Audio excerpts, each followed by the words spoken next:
À la porte, nous avons vu 2 officiers de police avec 2 portefeuilles, 2 cartes d'identité qui nous ont demandé « Est-ce que ce sont vos enfants ?» Ils nous ont dit qu'il y avait eu un accident. Alicia traversait le terre-plein central sur l'I-35 lorsqu'elle a percuté une grosse camionnette de plein fouet.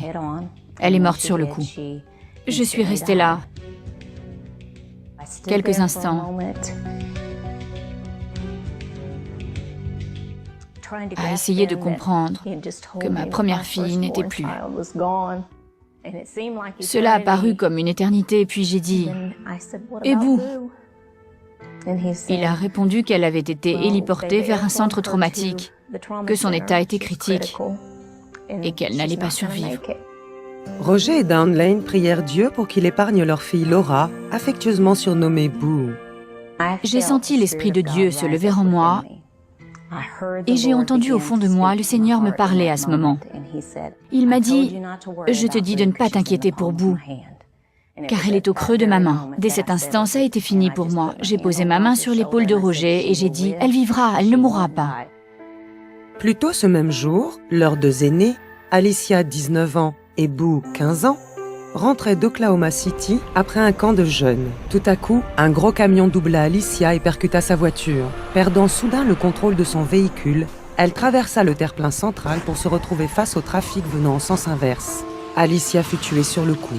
L'infirmier volant, Nathan Delay, était de service cet après-midi-là.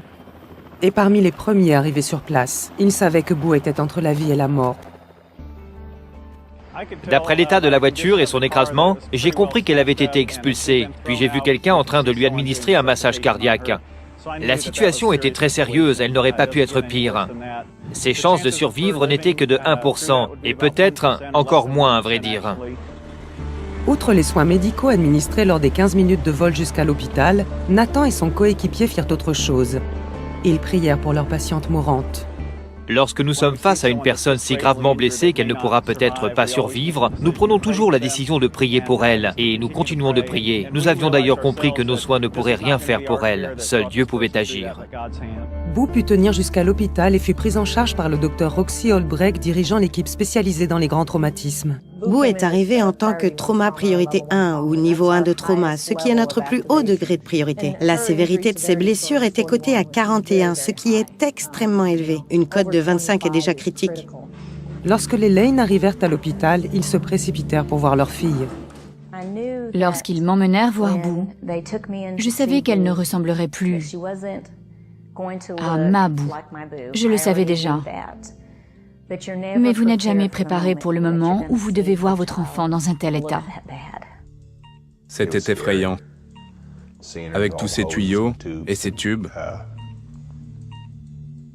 elle ne pouvait rien faire par elle-même.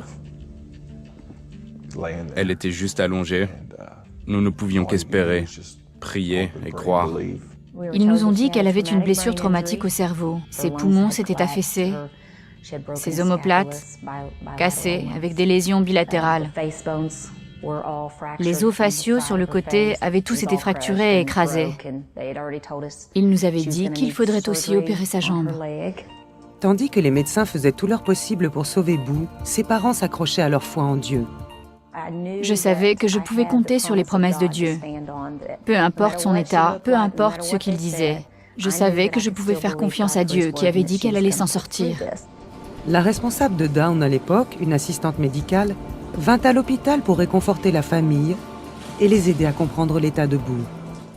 Lorsque je leur ai expliqué tout ce qu'il s'était passé, je pensais vraiment qu'elle n'allait pas survivre et je me disais qu'elle allait perdre 2 filles ce jour-là.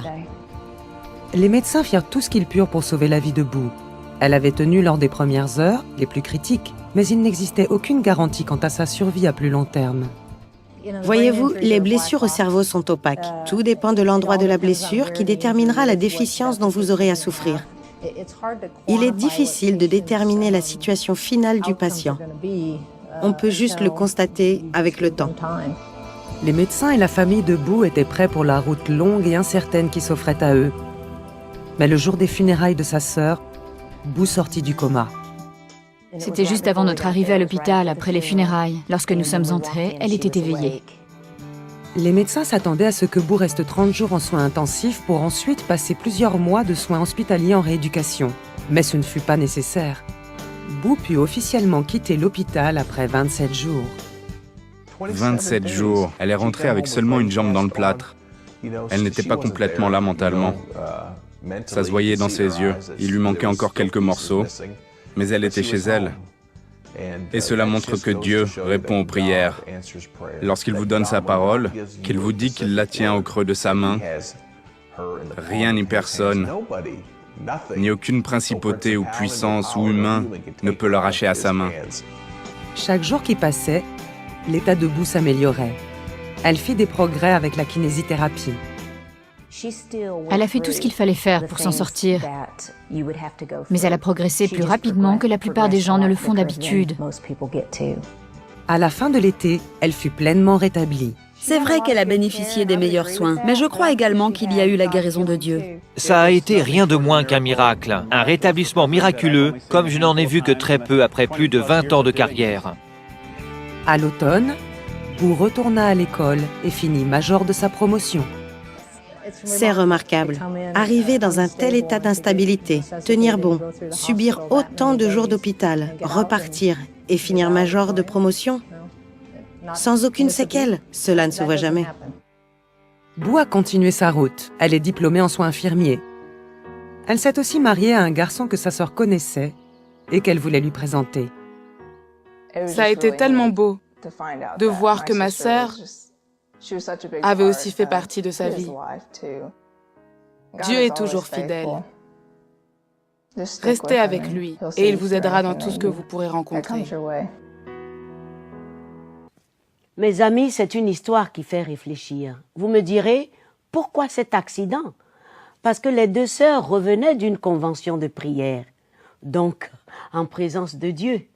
Mais entre nous, est-ce que l'argile pose des questions ou des instructions au potier? Dieu est souverain. Il fait ce qu'il veut, comme il veut. Il est le maître de tout.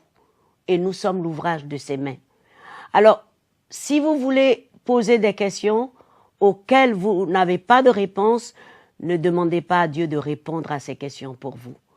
Ce qui est sûr, c'est que Dieu, dans sa grandeur, a permis que Laura ait ce miracle qui reste encore les médecins interdits aujourd'hui.